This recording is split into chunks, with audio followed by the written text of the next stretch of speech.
có tưởng tôi tính chú mấy ca người cam có kề kề rồi kêu mấy ca là con cay rồi đòi này rồi mấy cá nó to như cái mình đi kề mình đi chế đi cái đó đi cái đấy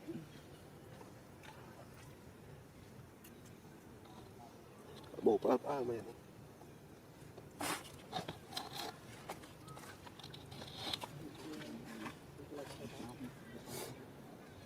đừng học được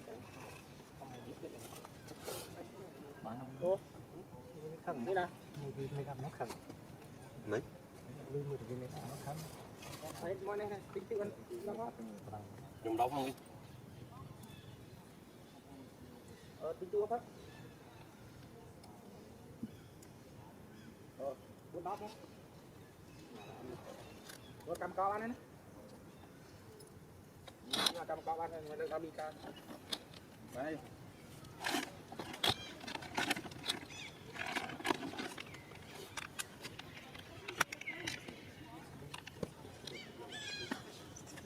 gì chẳng lo mua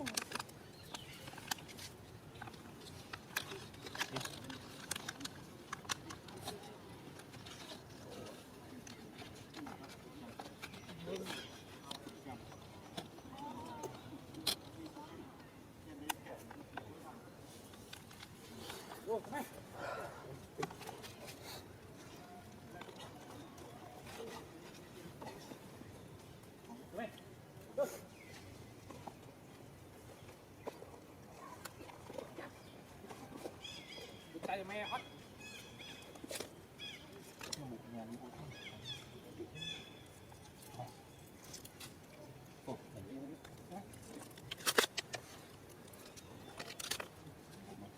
giờ hai chừng rồi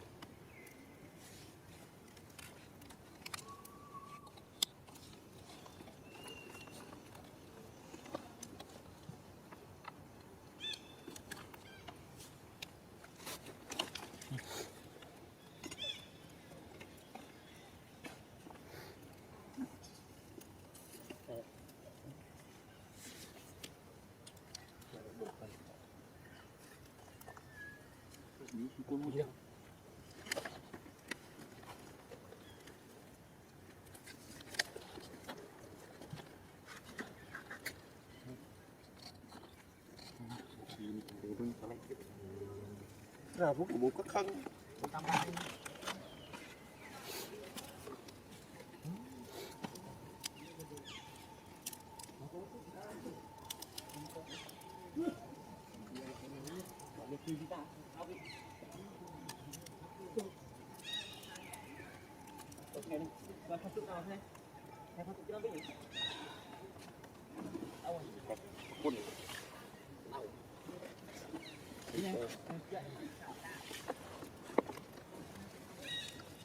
bạch mò đi đi tình cái nào đi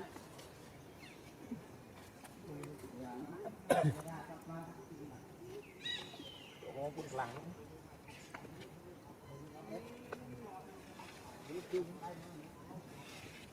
đi cũng không có gì đâu đợi đi máu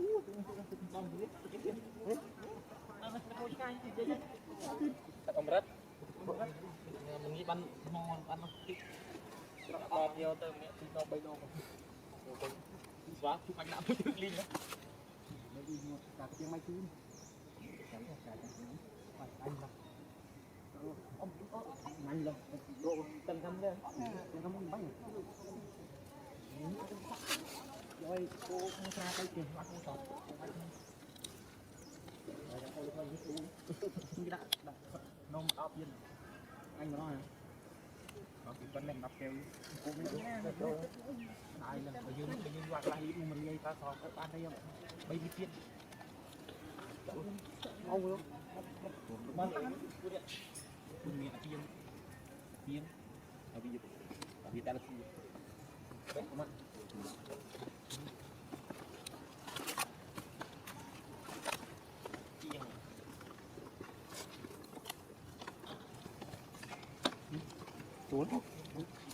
xuống rồi chặt cái phổi đúng không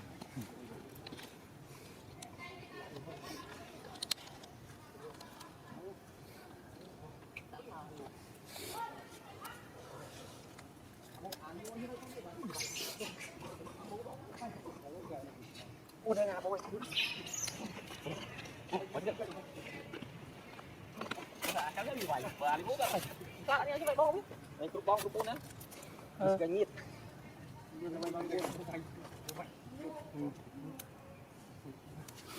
Thì tận đang cái chết. Đó. Đó. Đấy cái đâu á? Là lốt mới mà được. Đi cái đấy. Đi cùng. Hả? À nó tụt bỡ mơ tần đi này. Đi không học chứ. Đi cái này phải tới.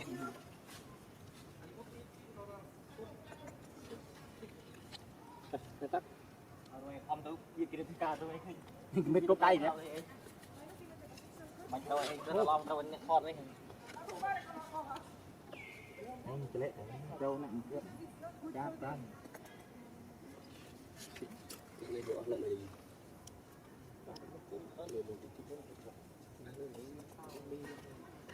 Mình nó mới thiệt đấy. Thằng mình thiệt chứ. Mình con sao? Cái thứ đưa tu ở chỗ chị nè, bên đây nó đi. Anh đây đó. Mình lại chạo rồi. Cái gì đi thiệt thứ là tôi biết thiệt.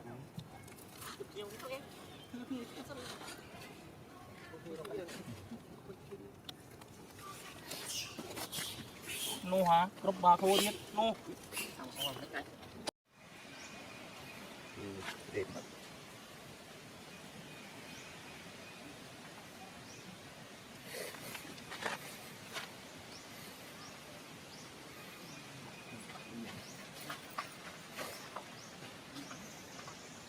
Đó là nó snap cho bớt.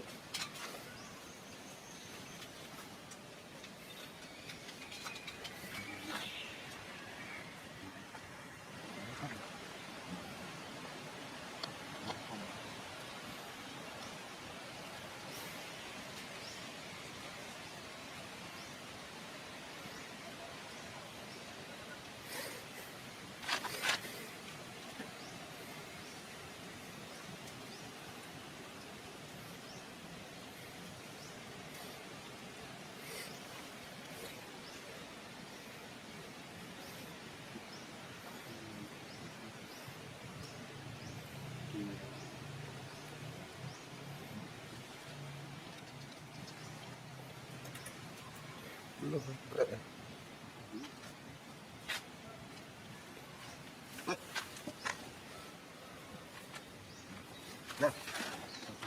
Ok bạn, đọc bạn. Đấy là thủy văn nào? Rồi việc tới cái này cho. Đã rồi là một chôm. Gọt tiền ta rồi. Đừng sai. Bây giờ ban tôi gió rồi. Bạn cầu viên tua bây giờ nó ngoài nhá. Này đã rồi.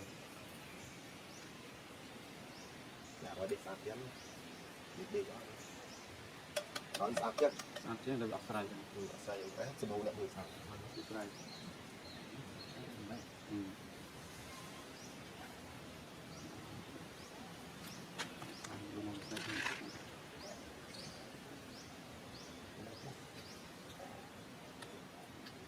Bằng cái này nó căng.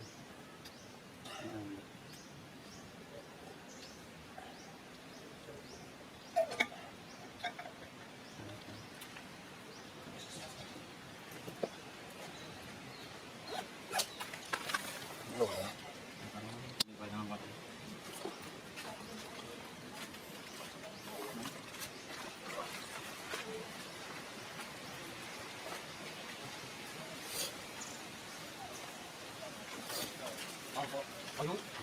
Bằng hết